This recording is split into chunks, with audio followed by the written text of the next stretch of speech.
E aí, gente boa, tudo bem com você? Meu nome é Sérgio Tomé e seja bem-vindo ao meu canal E aí, Tomé? Hoje eu vou falar de um tema sugerido aí por um seguidor no Instagram. Pois é, se você não me segue ainda, eu vou deixar aqui o link para você me seguir, pra gente trocar umas ideias lá. Ele sugeriu que eu falasse sobre o arrebatamento. Então, o nosso tema de hoje será sobre o arrebatamento. Será que o arrebatamento será secreto? Será que, de fato, haverá um arrebatamento como muitos acreditam, aí baseados principalmente numa série de livros e filmes que ficou famoso no Brasil e no mundo inteiro, Deixados para Trás? Será que sim? Então, vamos olhar para a Bíblia e chegar à conclusão se o arrebatamento secreto vai existir ou não.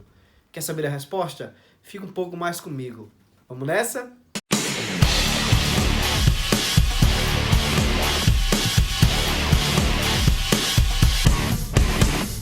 Para começar, eu gostaria de falar um pouco da história dessa doutrina. Com certeza é uma doutrina nova na história do cristianismo, afinal de contas já temos 2000 anos de história, e essa doutrina vai surgir principalmente de um camarada aí chamado o John Darby, que é inglês, era ministro anglicano por sinal, mas que vai começar a ensinar aquilo que seriam as bases para o dispensacionalismo, né? Eu não vou entrar muito aqui no método dispensacionalismo, tá? Mas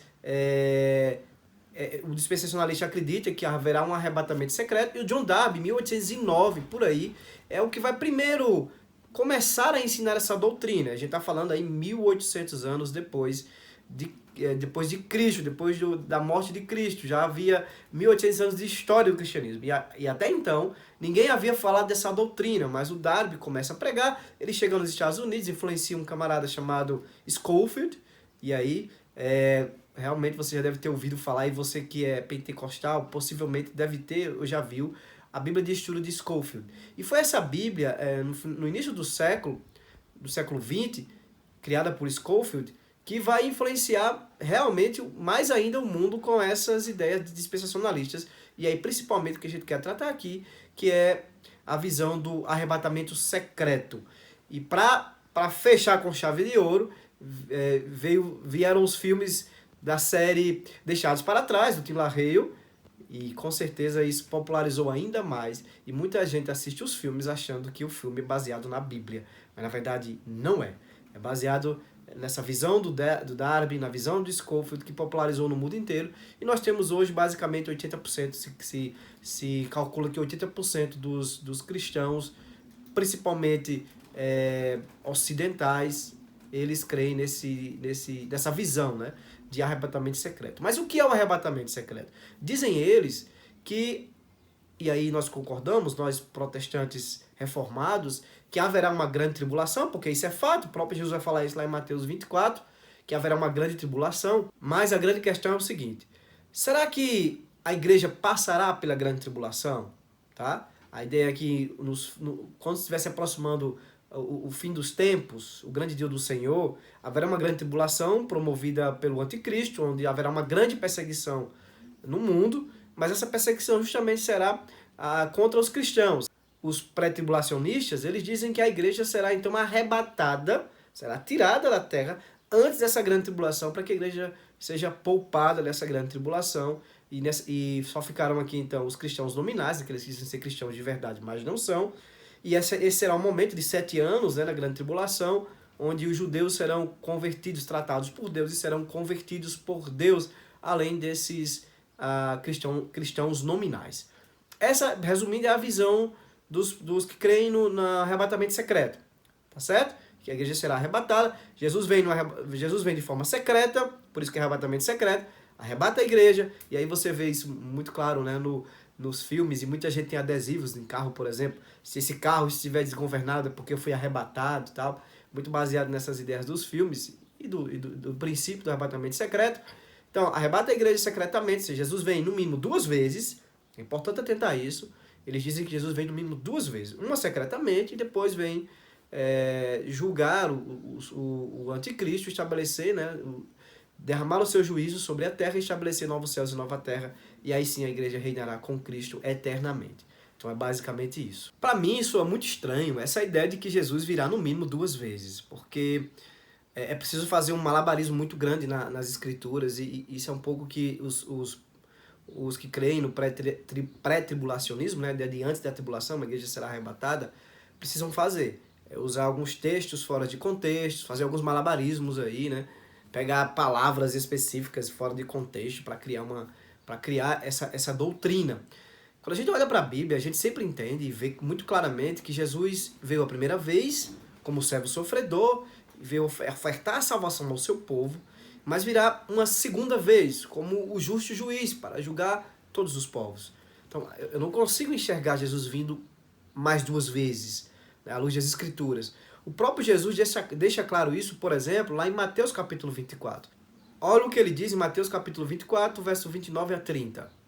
Imediatamente após a tribulação daqueles dias, o sol escurecerá, e a lua não dará a sua luz, as estrelas cairão do céu, e os poderes celestes serão abalados.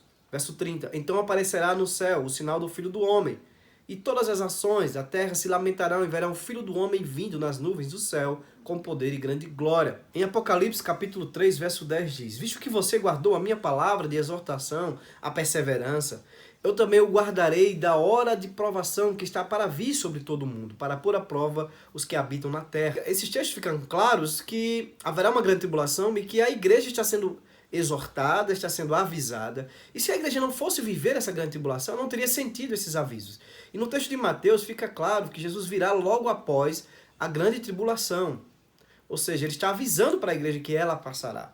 E ele virá logo após a grande tribulação. O único texto na Bíblia que aparece essa ideia de arrebatamento muito claro para a gente é o texto de Tessalonicenses. Eu vou ler para vocês.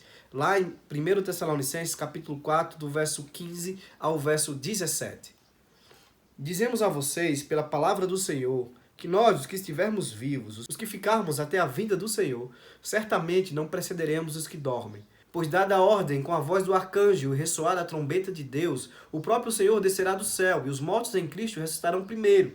Depois disso, os que estivermos vivos seremos arrebatados, juntamente com ele nas nuvens, para o encontro com o Senhor nos ares. E assim estaremos com o Senhor para sempre. Então, esse é o texto que fala claramente na Bíblia sobre o arrebatamento. Na verdade, o único texto. Mas nós podemos ver um tipo de arrebatamento em outras situações do Antigo Testamento que eu vou falar já já para vocês. Então, aí fica claro algumas questões desse texto. Primeira, que Jesus virá de forma pública. Aqui não, o único texto que fala de arrebatamento não fala de uma vinda secreta de Jesus, mas fala de uma vinda pública, assim como ele já havia falado lá em Mateus capítulo 24, que vem sobre as nuvens com poder e glória de forma pública. Então, isso já deixa claro para a gente que não há nada de vinda de Jesus secretamente. A Bíblia não apoia de forma nenhuma essa ideia. Então, é claro que é pública. A vinda de Jesus será pública. Esse é o primeiro ponto. Segundo ponto. O texto diz que Jesus virá, né, sobre as nuvens com poder e glória. Aqueles que estão mortos, eles ressuscitarão primeiro. E os que estão vivos ressuscitarão depois. E todos encontrarão Jesus nas nuvens. E aí a grande questão é... Dizem os que acreditam no arrebatamento secreto que Jesus viria secretamente e que essa igreja então iria para o céu com Jesus e ficariam as pessoas aqui sob o domínio do anticristo, enfim, por 7 anos, como eu já falei. O texto não deixa claro isso, se Jesus vai voltar, se vai descer de uma vez, isso é fato. Mas a Bíblia diz e deixa claro que Jesus só virá apenas mais uma vez. Então não teria sentido Jesus voltar para os céus e depois vir uma terceira vez, já que ele já havia vindo a primeira como o Cordeiro de Deus. Então, não há muito embasamento bíblico para crer desta forma. Então, nós entendemos o que acontece. Jesus vai retirar a sua igreja da terra para um fim específico. E que fim é esse? É o fim de que a sua ira seja derramada sobre aqueles que ficarão. E os que ficarão serão os ímpios. Serão aqueles que não confiaram em Cristo para se salvar, não declararam sua fé em Jesus como seu Salvador. Essa é a grande questão. E aí agora eu quero lembrar de alguns fatos parecidos no Antigo Testamento. Quando a gente olha para o Antigo Testamento, a gente vê, por exemplo, no mínimo aí 2 exemplos interessantes para nos fazer entender um pouco essa questão do arrebatamento no Novo. Não é que esses textos estão falando de arrebatamento, esses exemplos, mas eles nos ensinam uma verdade interessante. Primeira é a questão de Noé. Então, Deus vai derramar a sua ira sobre o mundo, mas antes dele fazer isso, ele escolheu Noé e junto com sua família, ele embarca na arca, né? Vamos dizer que a arca é um tipo de arrebatamento aí, é tirado a família que Deus escolhe, mas antes dele derramar a sua ira sobre os ímpios. Outro fato interessante é quando acontece lá em Sodoma e Gomorra, também o mesmo fato. Deus, antes de derramar a sua ira sobre Sodoma e Gomorra, ele tira então Ló de lá com a sua família. Entende? Então, esses dois exemplos nos ensinam um pouco, um princípio aí. De que o povo de Deus, ele não será livre de tribulações deste mundo. E isso é um fato. O povo de Deus jamais, a igreja de Deus jamais foi livre de tribulações e jamais será livre de tribulações. Mas o que nós seremos livres, e isso é o que o arrebatamento deve trazer alegria no meio do seu coração, esse grande dia, o dia do Senhor, esse dia do julgamento, do juízo final, é que Deus não vai derramar a sua ira sobre a sua igreja. Isso sim, isso é bíblico. Deus não vai derramar a sua ira sobre a sua igreja, a sua ira santa e justa, porque nós estamos guardados em Cristo. Porque Deus já derramou a sua ira sobre o próprio Cristo, que pagou a nossa dívida lá na cruz do Calvário. Essa é uma grande verdade. Nós não seremos libertos das tribulações deste mundo, muito menos da grande tribulação. Mas nós seremos salvos da ira de Deus. Cristo nos salva da justa ira de Deus, que será derramada sobre os ímpios, sobre aqueles que não serão salvos por Cristo, sobre aqueles que não declararam sua fé e confiança em Jesus Cristo. Isso é o fato. Mas alguns dizem, mas no texto lá de Mateus, diz que vai estar um no campo e um vai ser levado e o outro vai ser deixado. É óbvio. Claro que isso vai acontecer. Isso está realmente falando aquilo que vai acontecer. Os ímpios serão deixados, assim como foram deixados lá em Sodoma, como foram deixados lá no episódio do dilúvio. Então, é isso que vai acontecer. Mas esse evento não quer dizer nada secretamente. Isso é um fato, isso é verdade. Alguns serão deixados, sim, para receberem a justa ira de Deus sobre eles. Então, nós reformados, nós presbiterianos, nós estranhamos essa doutrina. Claro que ninguém vai para o inferno porque crê nisso. É claro que isso não é uma doutrina, vamos dizer assim, basilar do cristianismo. Mas nós entendemos que, à luz da Bíblia, é um equívoco pensar assim, que haverá um arrebatamento secreto. Então, se você discorda de mim, se você tem dúvidas, se você quer deixar sua opinião, basta comentar aqui no nosso vídeo. E aí a gente vai discutir um pouco melhor sobre isso.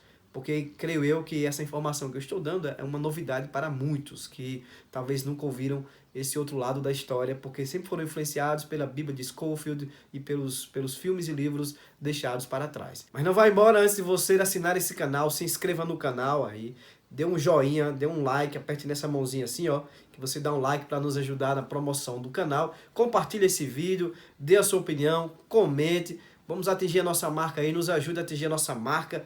Nós estamos pretendendo de 1000 inscritos até o fim do ano. Não estamos tão longe não, se você nos ajudar, a gente chega rapidinho nela. Então até a próxima, se Deus quiser.